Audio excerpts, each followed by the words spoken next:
Hey, good morning, and welcome to today's the Folk Institute conversation. I am Selena Konmackie, one of your hosts and a guest today, along with my co-host Anna Larson. So, Anna, what's going on today? Yeah, so we are very excited that our host is going to be one of our guests, which is going to be awesome. Today's conversation is Advancing Leaders Through Opportunity. It is Asian Pacific Islander American Heritage Month. And so Selena, hailing from Hawaii originally, is going to be one of our guests talking about what that means. Now, these live streams with the Folk Institute are all about bringing important conversations to you and talking about how you can grow both personally and professionally, help you build stronger workplace teams, and help you have conversations on diversity, equity, and inclusion initiatives and other topics that your organization really needs to be thinking about. So, without further ado, we're going to read some bios. I'm going to read Selena's bio so you know who she is, so it's not weird like she's reading Right, her own.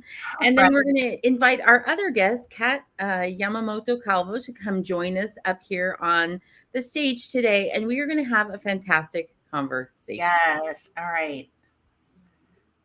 Okay, so this is our other guest today, Kat Yamamoto-Calvo. She is the Director of Operations and Special Projects for the Folk Institute. She is responsible for overseeing many of TFI's daily activities, directing and coordinating actions across the organization. She oversees the various departments in the business and locates areas for improvement. She has worked in Asia and North America across various industries, including broadcasting, communications, education, hospitality, and manufacturing. Kat also has the privilege of serving the military families overseas while her family was stationed in Japan through the U.S. Navy as a civilian federal employee. She is fluent in English, Japanese, and Filipino. Living and working with people from various cultures her entire life has allowed her to develop a deeper understanding of how effective interpersonal communications create a positive and lasting impact on organizational effectiveness. This allows Kat to bring on inclusive perspective that fits perfectly with the company's mission and vision. You know, the bio like totally perfectly talks about who Kat is Oh too. my I'm gosh, excited totally. to meet her today. She's fabulous. Like, oh, She yes, is. yes. Okay, so before we continue, let me just talk for just a minute about Selena. This lady right up here above me. Aloha, Selena Konmaki is a WordPress website designer and also helps small and medium sized businesses with digital strategy, including social media management and email marketing and paid ads. For the Folk Institute, she is part of the marketing team and the website guru. Selena also hosts the 15-ish minute coffee chat on YouTube. She's a chapter ambassador for the Association of Military Spouse Entrepreneurs and a regular blog contributor for spouselink.org. Additionally, Howoli Socially Inspired LLC, which is her company, is proudly celebrating its achievement in becoming an officially recognized military spouse owned enterprise. Now, when Selena isn't hosting workshops or live streams like today, learning the newest Instagram trend, or adding a plugin to her clients' websites, you can find her spending time with her Ohana, which is her family, drinking coffee out of one of her mini Starbucks mugs, binging Real Housewives, or having therapy sessions with her rescue dog, Coco. So let's bring Kat up, and then I'm just going to say hello to both of you. Hello to both of you. Yay. Good Okay. morning. Yes. Good Good. morning. Ohayo gozaimasu. And Yes. maga po. There you go. Oh my gosh, I was gonna say. I love it. That's the way to start a diverse morning Oh, live, yes. right? That's perfect way to start our AAPI morning. Yes. Yes. All right. So, Kat, just for those that are listening, please tell them what AAPI stands for, just so that we have some common understanding. Okay, well, AAPI stands for Asian American and Pacific Islanders. Basically, it encompasses everyone who has or identifies as Asian and are from the Pacific Islands, which Hawaii is one of, and I believe Guam and what else, Selena? What else am I missing? Oh, like Micronesia, like all the Polynesian islands, Samoa, Tonga, like anything in the Pacific, basically. There you go. Yes, we are a large group. So Yes, you are. Yes, you are. You are a large group. Okay, so I'm really excited about today's conversation, right? But before we start on the conversation, we always like to bring up kind of the thought of the month that the Folk Institute has. And this month, we were just talking backstage about this quote in particular and how awesome it is. But this quote says, when we're talking about diversity, it's not a box to check. It's a reality that should be deeply felt and held and valued by all of us. And that is by Ava DuVernay. So my question, my very first question for the two of you today, based on this conversation here, is what does this mean to you? The fact that diversity is not a box to check, and how does that play into your AAPI heritage? Ooh, deep questions. I know, right? I'm just jumping right in with the hard one. Seriously, like, Okay, well, if I may speak first, for me, again, especially for people who are actual minorities in wherever area. In our conversation today, it's a conversation about the United States, especially for people who identify as minorities in the United States. Diversity is a reality for us. We live it every single day. So when we talk about it, it for us, it really should be something that you see in our actions, you see in the way we speak, you see in how we relate to other people. And it's something that holds real meaning for us. And, I love this quote because, we're spreading it out there in the hopes of other people actually like joining us in this like mission to get diversity enmeshed in everything we do. So, ta-da. No, I love that, Kat, because what you just the one thing you said that really like light bulb for me, and not really light bulb, but just more like, oh, that is such a good way to say that, was that you live this every day. Whereas someone who maybe doesn't experience that doesn't think of it that way. It is a box to check, or it's something that you think about or write about or something you read about, right? Yes. But it's real life. It's experience, daily experience for you. So I thank you for sharing that. That's a great way to put it. Selena, how would you respond to this same question about diversity not being a box to check? No, recently, I know it's going to, but so on American Idol, we had our first Pacific Islander win American Idol, E.M. Tongi.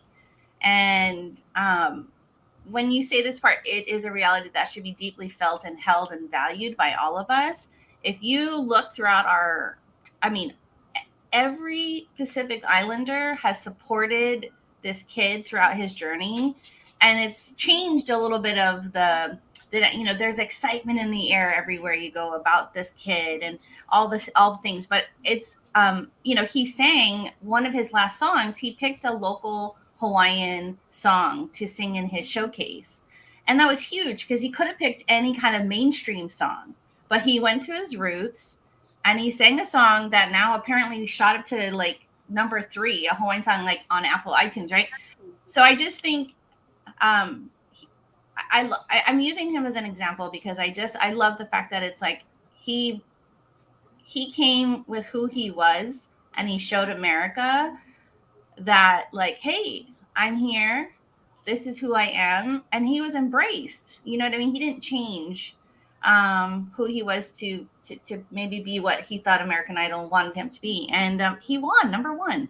So I think that's what I love is it wasn't just a box to check for them, right? Okay, kid from Hawaii, check. For the lineup, because I think, like I said, he embraced who he was, and I love that America got to know a little bit about our culture in that way. Exactly. Yeah. I mean, if I can add to like what Selena said, like it's very important to realize that it shouldn't be superficial, I guess is what I want to say. Like the efforts that we do with diversity, like it's like when we say it, we need to mean it. And it shows in our actions. Like in what Selena shared, they say, okay, he's Hawaiian, but he actually embodied what, the Hawaiian culture, which I think is amazing. And congratulations to Hawaiians. No,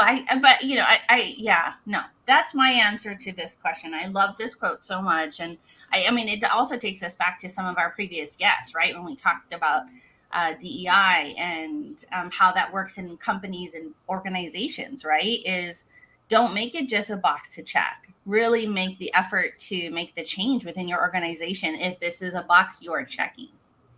One of the things I love about this quote is she says deeply felt values, right? She's talking about this. And that's really kind of the core of who you are. Yeah. It's not something that just you do or say, right? It's who you actually are. And one of the things that we talked about in our social posts about this quote was that if we aren't willing to accept pain, inconvenience, and the tough conversations that go along with upholding those strong values, then you really aren't doing anything more than just checking that box. And this is what you were saying, Selena. I mean, just again, using this musician as an example, he could have been ridiculed. He could have been, people. I'm sure that there are plenty of people like leaving him hate comments in in all the socials or whatever that are sharing this beautiful song that he had to do. But he still said, it doesn't matter. This is who I am. And I'm willing to accept that and be that person because it's that important to me. So I love that. Well done, ladies. Great answer all the way up. We passed. You passed. I had like a cheat that said 10 points. I okay, so let's jump into some of our questions. Since it is AAPI a month, I want to really talk about like what our topic is, which is that advancing leaders through opportunity.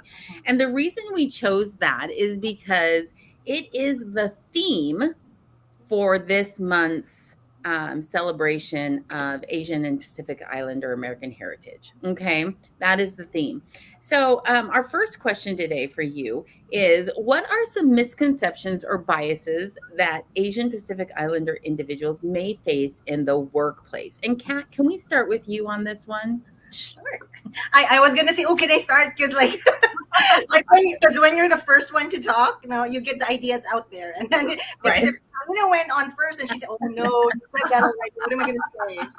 But okay, all right. So I guess one of the biggest things that I wanted to point out is this idea that Asians are the model minority, and what this is there's this conception that Asians are hardworking, they're very reliable, they're consistent and all that. So when you notice that because of those characteristics, that stereotype characteristics, I'm not saying that Asians are not, but because of those characteristics, a large part of the workforce are composed of Asians. But on the flip side, that makes the world see them as doers as opposed to leaders. So, which is why the flip side of that is that although there's a big representation in the workforce, when you go to take a look at the leadership, it doesn't reflect that. It's like, where did they go?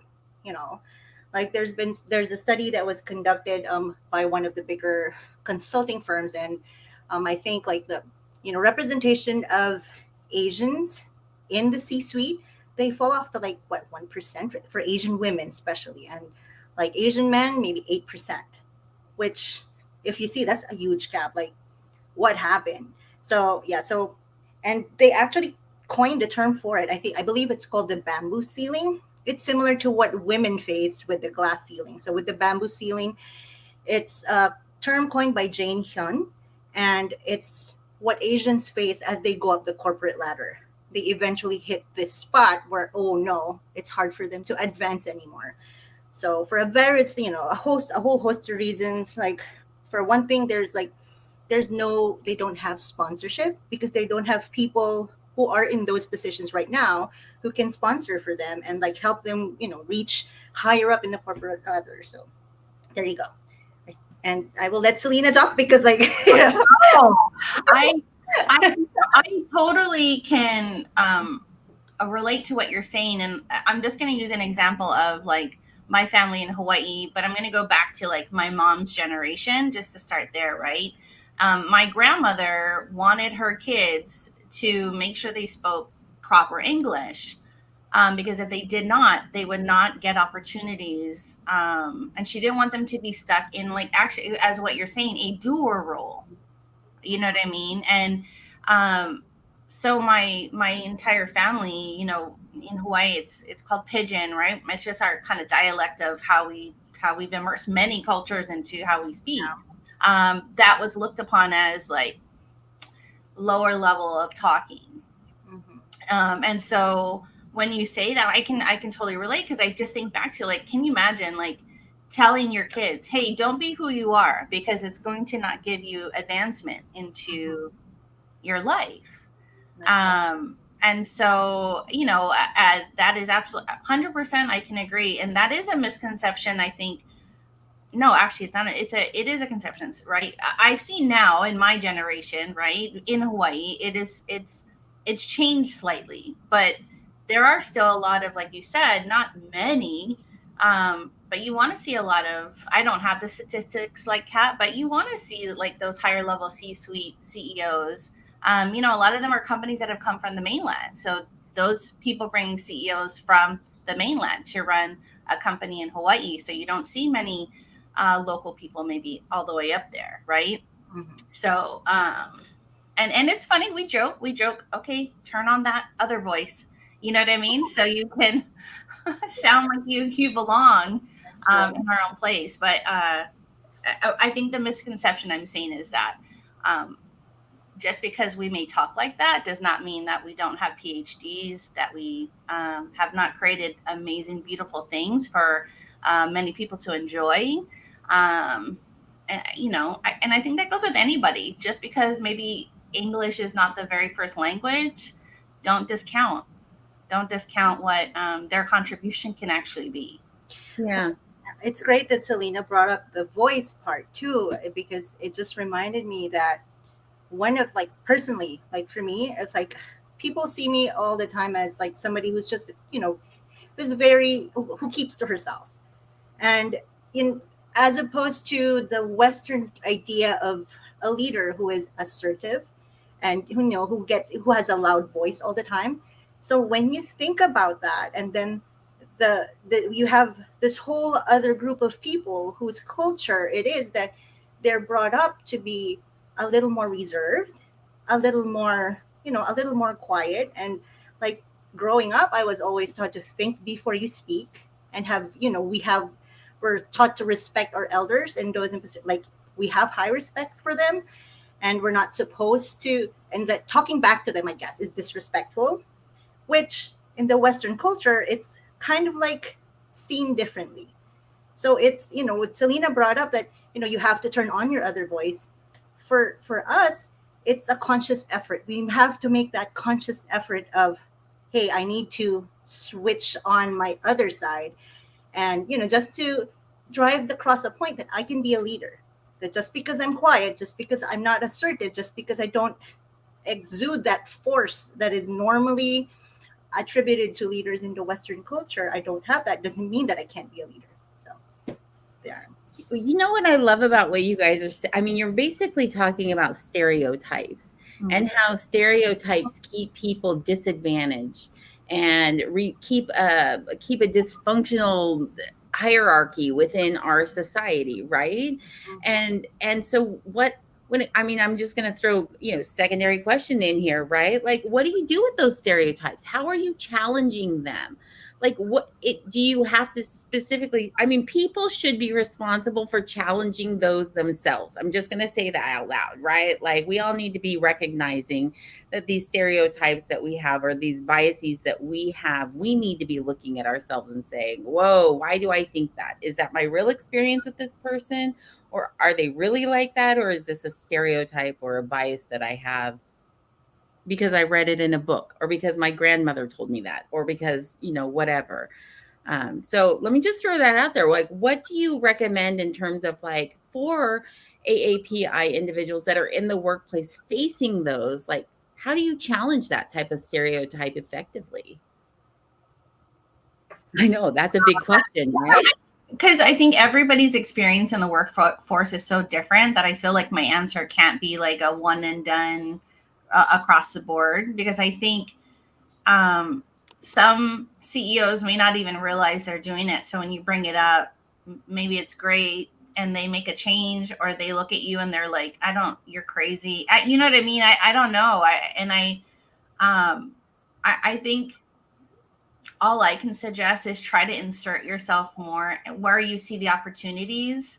to allow yourself to be who you are and to invite like those in the higher leadership to know like, oh, this is pretty cool. I mean, I've worked for corporations in Hawaii, and all of our VPs have come from the mainland, and it's been great. I've watched them, you know, and I'll just give a funny example. So in Hawaii, if you say tilapia, the fish, it is a fish that Hawaiians don't eat because they're bottom feeders, and it's a big funny joke. But so we laugh when our corporate menus would come with tilapia as a main fish in Hawaii. And we were like, this will not do well. This won't do well because this is not something Hawaiians will eat. You don't see it in the fish market as much. You know what I mean? And they came and they saw the numbers and they realized, but they sat and they realized they need to listen to the people that are based where they're from and hone in on what like locals really do invest in. And that's like, that's all I can suggest is you can say all you want all day long. It's really up to them to make the change. But I think, you know, find a way that safely keeps your job if that's where you want to stay. But find a way to insert yourself in little places to kind of get the stereotype out of there, you know? Well, in my experience, I guess what I would do and what I always do and am still doing is that, you know, I acknowledge it's a stereotype. I can't be mad at the whole world that that's the way they see people, that that's the way they see Asians, because I myself, like, you know, I have to be the first to admit that, oh my gosh, if people see this, like, let's say, oh, if people see Asians eat rice all the time, they will just automatically say, oh, Asians only eat rice. And I can't be mad at that. So I guess the first thing is that you can't take it personally. So because stereotypes is perpetuated by society, you know, you can't really blame everyone that, hey, this is how their thought process works, because that's how society shows it and that's how they learned about it. So that's the first thing. But the second thing is that, okay, I may not get mad about it, but I will also, like, you know, discuss it in a way, in a conversational manner, not in a confrontational manner, that, hey, I understand the stereotype, but I don't really eat rice, you know.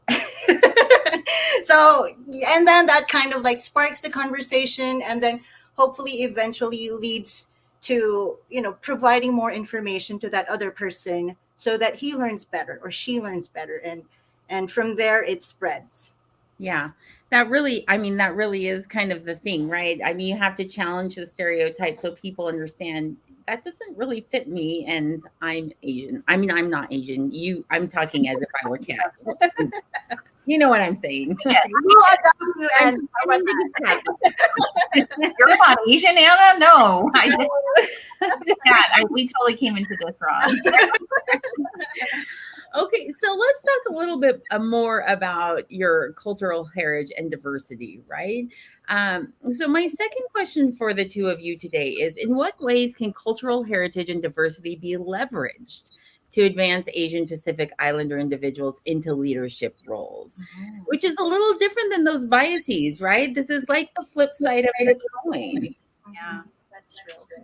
I didn't mean to put you in the hot spot first, Kat, but I figured you could answer this question first. I mean, listen, my family itself, we are multicultural. My mom's friends used to tease her a lot that her family is like the United Nations, because my mom's Filipino, my dad's Japanese, one of my brother-in-laws was Chinese, and I have an Australian brother-in-law. I have a Vietnamese brother-in-law. I am married to a Cuban American. So I love this diversity here. It is I don't know how much more diverse you can get from that, but, you know, I mean, how much more culturally diverse you can get from that. But I guess one thing that I learned from that is the importance of respect, because the way each of us does things are different. Like the way my brother-in-law thinks, the one who's in Australia, is different from the way my brother-in-law who's Vietnamese thinks. So, but you have to develop that respect, healthy respect for how each of them think. And then I guess that's one thing that you can bring to the table when you go into an organization, because you have a bigger purview of the world, and you have space in your mind for all of these other ideas and effectively like gather them. I'm sure you've heard that the business case for diversity is that, more diverse companies have like higher growth, higher revenue, higher all of that. And it's because of all these different ideas coming together. And that's how we as Asians, as AAPIs, with all of our knowledge of the world and we how all of our cultural differences and the nuances, honestly, even Asians, we have like really three major groups. There's like East Asians, there's Southeast Asians, there's South Asians, and all of these different ideologies, philosophies, and all that, they all contribute. They give us an edge, I guess. And so when we go to the table, we have a lot to offer. Yeah, that diversity, right? Like if you can harness that innovation and creativity that comes from the diversity that you're talking about, I feel like a workplace a team, an organization could become, unstoppable in what they were doing if they were really able to harness those diverse ideas and make them work for the organization in such a way that it promoted. Like, I love that answer, Kat, because you're absolutely right. Selena, what would you add to that? Yeah, I'm going to just use an example. I went to my local Target here in Texas, and when I walked in, I was like, why do I hear like drums like I'm back home in Hawaii? And I walked further, and there was actually a hula troupe that Target was celebrating Pacific Islander month, and they had the whole front of Target. There was probably 30 people. They had the drums, and I think what I liked is, and I'm peeling back to, like, my answer here is about like the networking and community building aspect of it. Is I was watching the main people that ran the troop, talking to the Target manager, saying, we're so glad you had us here. We love being a part of this. And the Target manager, very white, the troop manager, very Pacific Islander. But there was a conversation, and it was new, I think, do you know what I mean? And I think what I loved was there was just this kind of like opening of the mind. Like, oh, you know what I mean? They're not just hula dancers. They're not just happy go lucky. These are people that are running businesses. And this guy, he was networking. He was like saying thank you to all the top management of Target that were there for it. And I think that's what I would say is just seeking the opportunities where you can invite or be invited, depending on what side of it that you are on, to kind of open the door to show, okay, we're more than just this, but bringing this part of, yes, I think it was absolutely beautiful to see my native dancing like in the middle of Texas, right? But again, the business side of me really loved watching the owners of this hula troupe networking with the management of Target, and just talking about things. So I don't know, that's my response to, it's just the networking and community building that they can do both, you know what I mean, to see what happens. So I don't know if that makes sense, but that's my answer. No, I think it does, right? Like, I mean, when you have a positive experience with someone, you want to go back to that person, right? Mm-hmm. Now, there may not be conscious recognition of this person is a Pacific Islander, or this person is Asian, or something along that might not be part of that conscious understanding. But it does, again, it all translates back to what we talked about before, which is breaking down those stereotypes, removing those barriers, so that AAPI individuals are able to advance in the workplace, be seen in those leadership roles, be seen as the community builders and networkers, like what you guys were just talking about. Yeah. And I think that's what I just loved the most, was just like, yay, like, hey, you're showing up as a leader of this hula troupe in the middle of Texas, and you got to perform in Target, you know what I mean? And I'm just watching him, I was just like, there was some pride in me, right? That says, okay, look, here is somebody representing our culture doing his thing in the middle of Texas, right? Where this is not always normal. I know Target was celebrating AAPI month, but I just still loved watching that integration happening, of them collaborating, I guess. And also like the human touch, I guess. Mhm. Like it's one thing to see hula dancers on YouTube, hula dancers on your phone. But if you pass by like somewhere where you can actually see it and hear it, like Yeah. the beat of the drums and all of that, like it's a different feeling. I feel you, Selena, because it's No. like for us we have like the taiko drums. Oh my, Yes. like when I hear it, I'm like, I don't know why, but it just kind of like it No. kind of like matches the rhythm of your heart, I Yes. guess. For a Cheesy, cheesy as that sounds, but Yes, for a hot second, I actually thought it was a Chinese lion dance that that was was happening. And I was like, no, because it's not like it, that doesn't seem right. And then I got further. And you are right. Everybody that passed, like a circle formed, and every single person shopping had their phone out. And they were just like, you know what I mean? So it definitely it hit a lot of things. But like I said, for me, I think I don't know. I was kind of like looking for who was in charge, and I could find him because he looked like he looked more Hawaiian than I do because I pull a little bit of my other traits in me. So, but it was cool. Yeah, totally, Kat. Exactly what you were saying.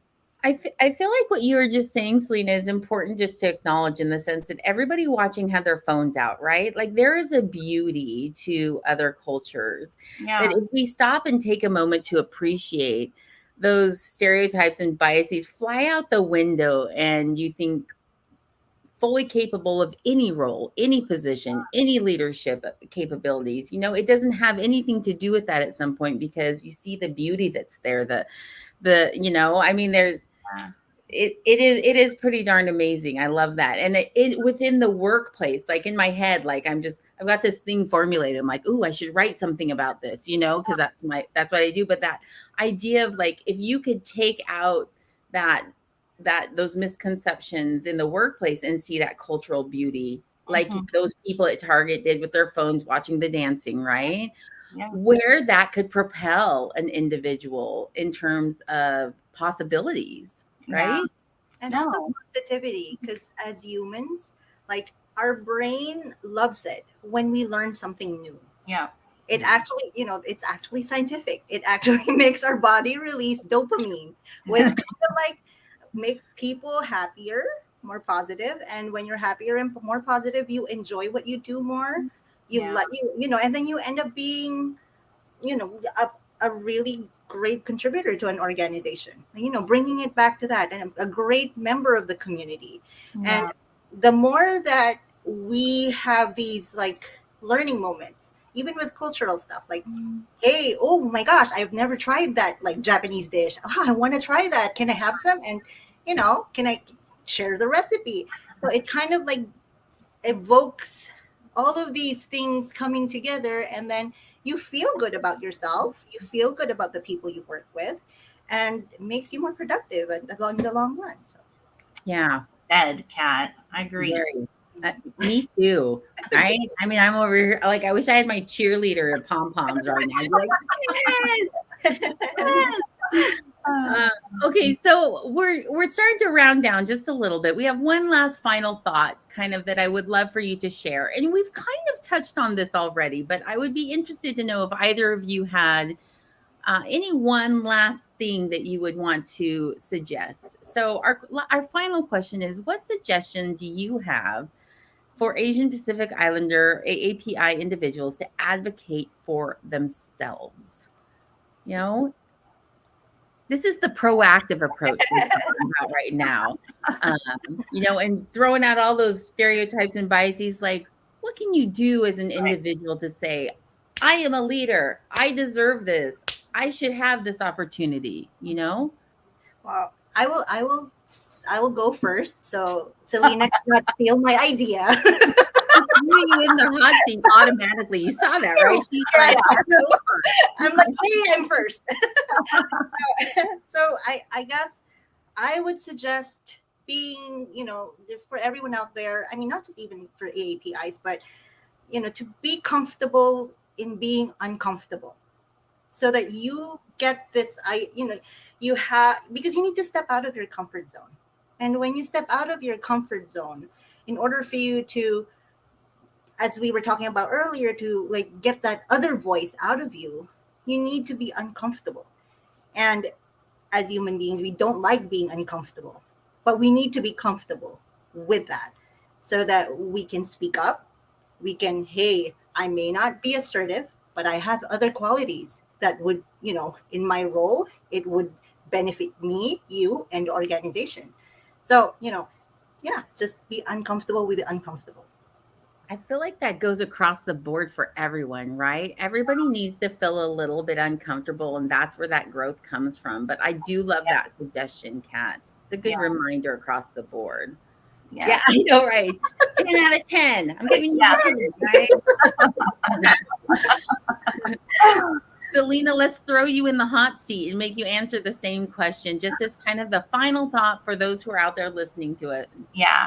So I think, a little bit, I'm going to say a little bit of what Kat had mentioned earlier as just about, educate yourself about your own culture. I know for me, like my journey has been to learn more about what Hawaiians really are, where they've come from, what they do, what they're currently doing.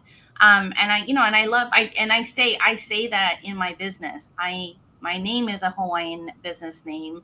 I talk about the fact that I am from Hawaii, not to play off that, but because I'm really proud of being from there. And so people do know me as, oh, that's my Hawaiian gal. I'll get tagged in things that represent Hawaiian culture so that I don't miss it. And there was one that I really appreciated. There was a military spouse actually that was stationed in Hawaii. She's Hawaiian. She tagged me on a company I didn't know about in Hawaii that it's called Purple Ma'iai, and it just is it's a company that really helps Native Hawaiian founders to like learn more about the culture with their tech and their businesses and being more sound minded.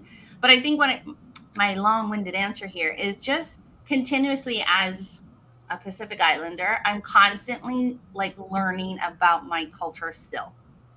And I think that's the best way. So you kind of know what's going on. Just because I heard something 5 years ago doesn't mean it might still be true. So just keep up on it. Keep up on knowing what's going on in your culture. And, stay grounded. Stay who you are. Proud and proud. Yes, totally. I love that. So, as many of you know that are listening, the Folk Institute feels very strongly about making sure to recognize that diversity within an organization and just in the world in general. We have what is called our DEI or our inclusion calendar that we have set out. It's actually a planner. We carried it in a planner format this year. And so I'm going to drop the link. And anyone who is here watching right now, please grab your inclusion planner, download this. It covers holidays and holy days across the world that are celebrated each month. And if nothing else, it's a great way to open your eyes to what is there, what cultures and religions are being represented that may be in your workplace and you don't even know it, right? Yeah. Yes. Okay. So that kind of concludes our live stream today. I know it's kind of right? We always have these amazing conversations and then it's like time to say goodbye. But before we go, we do want to make sure that both of you get a chance to let people know where they can find you for more conversations, for questions, and for more information. Yeah. Kat, why don't you let everybody know where to find you? Yes, well, I'm not hiding. You guys can find me on LinkedIn, and I'd be more than happy to help you out if you have any questions. I like mentoring, and I love doing it. I love helping other people reach whatever milestone that they want to do or what they want to achieve, and just furthering the mission of what we do at TFI is important to me. And yes, please feel free to reach out to me on LinkedIn. And if you can't reach me there, go onto our website, send in a contact email, send in an email there, and I will get back to you. And yes, you can contact us from all the pages. You cannot not find her. No, Yes, you cannot not find me. you cannot not find her. And Selena, why don't you throw your contact page up there and let people know where they can connect with you? All right. So one of my favorite things is getting to be part of this team here at the Folk Institute. And it like really does fill my bucket because anyway, But I like Kat. I want to always continue conversations outside of a live stream. And so you can find me at my website. You can find me on LinkedIn. You can find me on Instagram, Facebook, all the things. Again, like Kat, I'm not there. So you can find me. Yeah. So what we're basically saying, there's no excuses, right? And if anything, if you can find Selena, find me. I'll find Selena for you. Or you can find me, find Selena. Exactly. Selena will find me for you. There you go. Or just reach out to me and I'll put you in touch with both of us. Yes. Right? So I got both I got their personal phone numbers. So now, before we say goodbye, I do want to make sure that everybody listening marks their calendars for calendars. Oh, look, I put double commas. That's how important You're this excited is. about it. I am too. Yeah, apparently. But this is for next month's conversation. We are going to be talking about Pride Month, LGBTQ plus conversation. Is going to be June 14th, 2023. And we did just confirm our speaker, Joy Kraus with Joyous Consulting, is going to be joining us. So we are very excited to have them on the live stream with us next month. And Dr. Carrie Spell Hansen will be back as our secondary guest. So we'll be excited to see them there as well. All right. So everyone, we just want to say thank you so much for joining us on this Folk Institute live stream. And we hope to see you again soon. Bye.